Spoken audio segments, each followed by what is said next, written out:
آپ میرے گھر چلے آئیں، اگر میں پہل کر گیا تو جنت کا حق۔ الحمدللہ رب العالمین والعاقبۃ للمتقین والصلاة والسلام على سید الانبیاء والمرسلین اما بعد فاعوذ باللہ من الشیطان الرجیم بسم اللہ الرحمن الرحیم ان الدین عند اللہ الاسلام صدق اللہ مولانا العظیم وبلغنا رسولہ النبی الکریم الامین ونحن على ذلك لمن الشاهدين والشاكرين والحمد لله رب العالمين۔ حضرات گرامی، چند منٹ آپ کے سامنے حاضر رہوں گا۔ میرے بعد آپ نے ایک بہترین خطاب سماعت فرمانا ہے، لہذا کچھ عرض و معروف کا سلسلہ شروع کریں۔ محبت کے ساتھ درود و سلام۔ صلی اللہ علیہ یا رسول اللہ وسلم علیہ یا حبیب اللہ۔ حضرات گرامی، اللہ جل شانہ کا لاکھ لاکھ شکر و احسان ہے کہ اس مالک و خالق نے ہمیں مسلمان بنایا، اور جس مذہب کے ہم ماننے والے ہیں، ہمارا مذہب خدا تبارک و تعالیٰ کا پسندیدہ مذہب ہے۔ میرا رب تبارک و تعالیٰ ارشاد فرماتا ہے ان الدین عند اللہ الاسلام، کہ بے شک اللہ کے نزدیک دین صرف اسلام ہے۔ مسلمان کو جو قانون ملا ہے، مسلمان کو جو دین ملا ہے وہ بے مثال ہے، اور جو مسلمان کو قوانین ملے ہیں وہ بھی مثال ہیں۔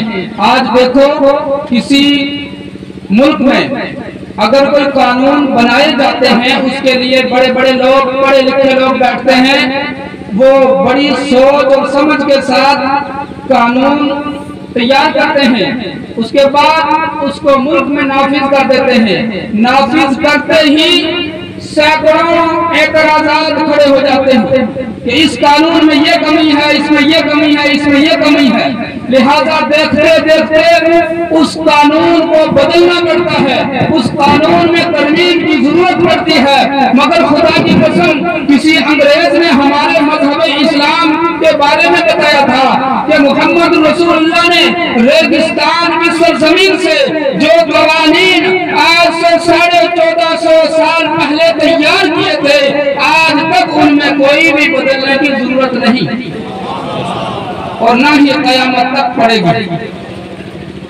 مسلمانوں، فخر کرو اپنے اوپر کہ ہم مسلمان ہیں، مگر یاد رکھو اسلام ہم سے کیا چاہتا ہے، ہمارا مذہب ہم سے کیا چاہتا ہے۔ ہمارا مذہب ہمیں پستی سے بلندی کی طرف لے جانا چاہتا ہے، ہمارا مذہب ہمیں بے راہ روی سے نجات دلانا چاہتا ہے۔ حضرات گرامی، وہ ہمارا وہ مذہب ہے کہ جس نے تمام برائیوں کا خاتمہ کر دیا، جس نے تمام برائیوں سے اپنے ماننے والے کو روکا ہے۔ آج ہمارے معاشرے میں دیکھو، مسلم معاشرے میں دیکھو کہ کتنے خرافات جنم لے چکے ہیں۔ آج جھوٹ دیکھو مسلمان میں عام ہے، غیبت دیکھو مسلمان میں عام ہے، چغل خوری دیکھو مسلمان میں عام ہے، شراب نوشی دیکھو مسلمانوں میں عام ہو رہی ہے، بہتان تراشی دیکھو مسلمانوں میں ہو رہی ہے، گھمنڈ و تکبر دیکھو مسلمانوں میں ہے۔ حضرات گرامی، ہم تو مذہب اسلام کے ماننے والے ہیں، اس دین کے ماننے والے ہیں جس کو رب نے پسند فرمایا ہے۔ اگر ہم اس کے ماننے والے ہیں، ان تمام برائیوں سے ہمیں دور ہونا ہے، اور مذہب اسلام ہمیں ان سے دور کر کے رب تبارک و تعالیٰ کی بارگاہ میں پیش کرنا چاہتا ہے۔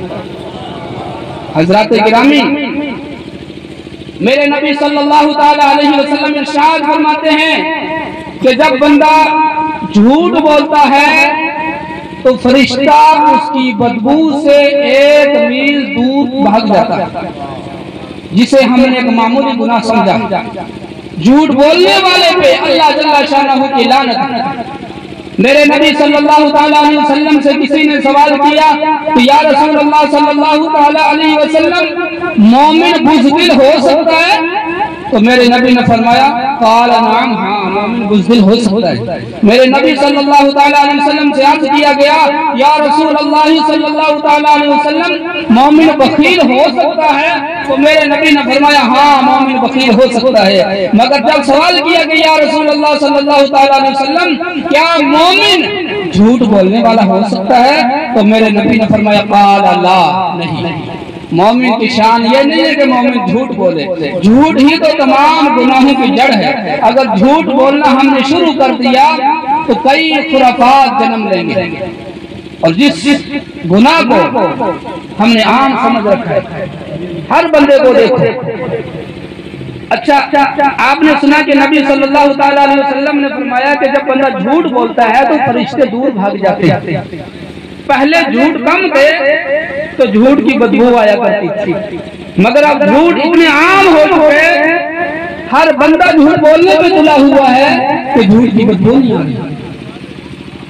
ہم تو مذہب اسلام کے ماننے والے ہیں، مذہب اسلام تو ہمیں جھوٹ سے دور کرنا چاہتا ہے، اور ہم اسلام کا دعویٰ کرنے والے ہیں، ہم اسلام کو ماننے والے ہیں، پھر بھی جھوٹ بولے جا رہے ہیں، پھر بھی ہم دغا بازی کر رہے ہیں، پھر بھی ہم دھوکہ دے رہے ہیں، پھر بھی ہمارے اندر مکاری اور عیاری ہے۔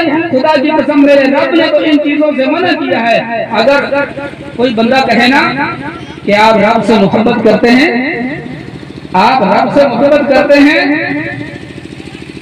تو ہاں کہنے میں ہمیں خاموش رہنا پڑے گا، کیونکہ جو بندہ رب سے محبت کرتا ہے وہ جھوٹ نہیں بولتا، جو بندہ رب سے محبت کرتا ہے وہ دغا بازی نہیں کرتا، جو بندہ رب سے محبت کرتا ہے وہ اپنے مومن بھائی کو دھوکہ نہیں دیتا، وہ فریب کاری نہیں کرتا، وہ مکاری و عیاری نہیں کرتا، وہ شراب نوشی نہیں کرتا، وہ نماز سے دوری اختیار نہیں کرتا۔ حضرات گرامی، جو بندہ رب سے محبت کرتا ہے پھر رب بھی اس سے محبت کرتا ہے۔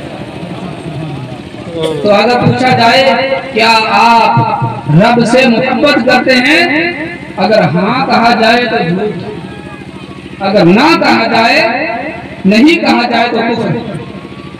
لہذا ہمیں اپنے آپ میں سوچنا ہے کہ ہمارا مذہب ہم سے کیا چاہتا ہے اور ہم کدھر جا رہے ہیں۔ آج جوا بازی، بڑے بڑے گناہ، بڑی بڑی حرکتیں ہو رہی ہیں۔ اسلام ان حرکتوں سے مسلمان کو، اپنے ماننے والے کو باز رکھنا چاہتا ہے۔ تعلیم کا مقصد، پڑھائی کا مقصد، اداروں کا مقصد یہی ہے، جلسوں کا مقصد یہی ہے۔ اگر ہم نے یہ مقصد حل نہیں کیے، آئے علماء کی بات و نصیحت سنی اور چلے گئے، ایک کان سے بات سنی دوسرے سے نکال دی، تو کیا فائدہ ہمارا جمع ہونے کا، کیا فائدہ ہمارا یہ خرچہ کرنے کا۔ حضرات گرامی، بندہ جو ہے وہ گناہ کر بیٹھتا ہے۔ کیوں کرتا ہے گناہ؟ ملائکہ نے کہا تھا کہ یا اللہ تو ایسے کو خلیفہ بنائے گا جو زمین میں خون ریزیاں کریں گے، فتنہ فساد کریں گے۔ تو رب نے فرمایا انی اعلم ما لا تعلمون، کہ جو میں جانتا ہوں وہ تم نہیں جانتے۔ تو ادریس علیہ السلام کا زمانہ آ گیا۔ ادریس علیہ السلام کی قوم نے گناہ کرنے شروع کیے تو ملائکہ نے اس بات کو دہرایا۔ ملائکہ نے عرض کی مولا ہم نہ کہتے تھے کہ یہ لوگ گناہ کریں گے؟ تو میرے رب نے فرمایا اے ملائکہ، میں نے انہیں دو چیزیں دے رکھی ہیں جس کی بنیاد پر یہ گناہ کر بیٹھتے ہیں۔ وہ دو چیزیں کیا ہیں؟ ایک ہے غصہ اور دوسری شہوت۔ ملائکہ نے عرض کی یا اللہ اگر یہ چیزیں ہمیں مل جائیں، ہمیں بھی جائیں تو ہم گناہ نہیں کریں گے، ہم گناہ نہیں کریں گے۔ تو رب نے فرمایا آؤ کیوں نہ آزمائش ہو جائے، تم میں جو نیکوکار پرہیزگار ہیں ان کو چن لو، پھر یہ چیزیں ان کو دی جائیں اور آزمایا جائے۔ لہذا ہاروت اور ماروت کا قصہ قرآن پاک میں بھی ہے۔ ہاروت اور ماروت کو چنا گیا، ہاروت اور ماروت کو غصہ بھی دیا گیا اور شہوت بھی دی گئی۔ شہر بابل میں ان کو اتارا گیا۔ کہاں؟ شہر بابل میں اتارا گیا اور وہ عدل و انصاف کرنے لگے۔ ان کا عدل و انصاف ایک مہینے میں عام ہو گیا۔ ایک حسین و جمیل عورت اپنا مقدمہ لے کے، کیس لے کے جب ہاروت و ماروت کے پاس آئی،